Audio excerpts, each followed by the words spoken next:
Just making sure and focus. Just kidding. Hey guys, this is Yuval from YD8K, and 6 years ago Nikon released the D5000. I bought it shortly after it was released and been using it since. So let's see how the Nikon D5000 is doing after 6 years.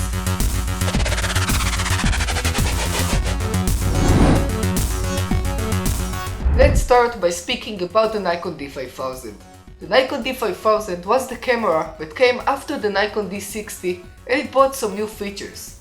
Also, the Nikon D5000 started the D5000 series of semi-professional DSLRs that brought a lot of success to Nikon. After 6 years of using the Nikon D5000, there are a few things that I want to highlight about it, starting with the design. The Nikon D5000's body is made from a strong plastic over a metal chassis. If you take a closer look at the front of the Nikon D5000, you can see a microphone, a Nikon logo, a D5000 logo, the flash button, the function button and the focus light. At the right you can see a GPS port, an AV out port and the micro HDMI port. At the front you can see an auto exposure or focus lock button, the command dial, the live view button, the multi-selector, a speaker, an information edit button, zoom in and zoom out buttons, a menu button, the playback button, a delete button, and the LCD display. And at the top you can see the on and off switch, the shutter button, an exposure compensation button, an info button, the mode dial, and the flash. The Nikon D5000 has a great design, a nice grip, and it's really comfortable to hold. Now, 6 years later, after I switched a few cameras, I really miss the feel of the D5000. The next thing that I want to highlight is my software experience with the Nikon D5000. The software experience on the D5000 is pretty simple.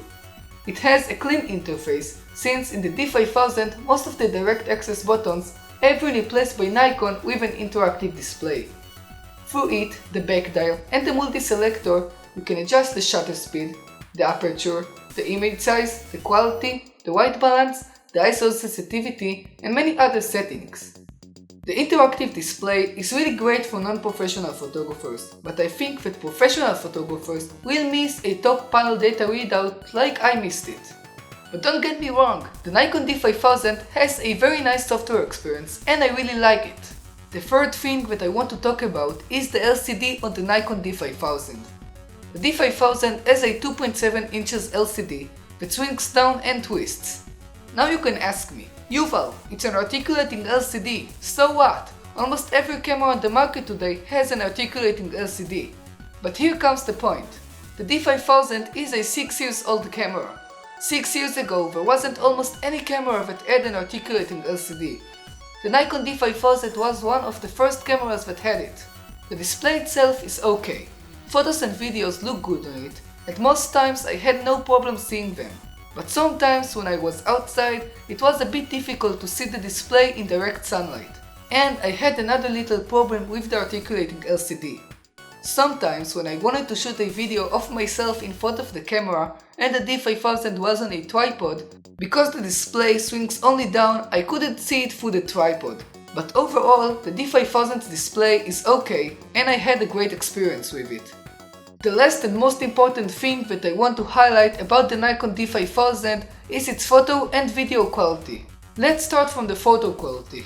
You may want to ask me, Yuval, can a camera from 6 years ago have a good photo quality when compared to cameras from today? And the answer is yes. D5000 has an amazing photo quality for a camera from 6 years ago, and even when compared to cameras from today, I can still say that the photos are superb. Its exposure is great and it has a great color. And even in low light, the images are not too noisy and the color still remains very natural and good. The video, on the other hand, is a bit disappointing, even for a camera from 6 years ago. The D5000 can only shoot 720p video at 24 fps or lower, and the video is not sharp or polished and not full of color as most people would like. The Nikon D5000 is a great DSLR, and even 6 years later it's a good one. It has an amazing photo quality, a nice software experience, and a great design. And even today, I think that the Nikon D5000 can be the perfect DSLR for people who want a very cheap, but still great DSLR, you don't need the latest version. And that's it for today. Thank you for watching, and if you liked the video, make sure to hit the like button and subscribe to see more videos like this. And I'll catch you in the next one. Guess what's now? Goodbye!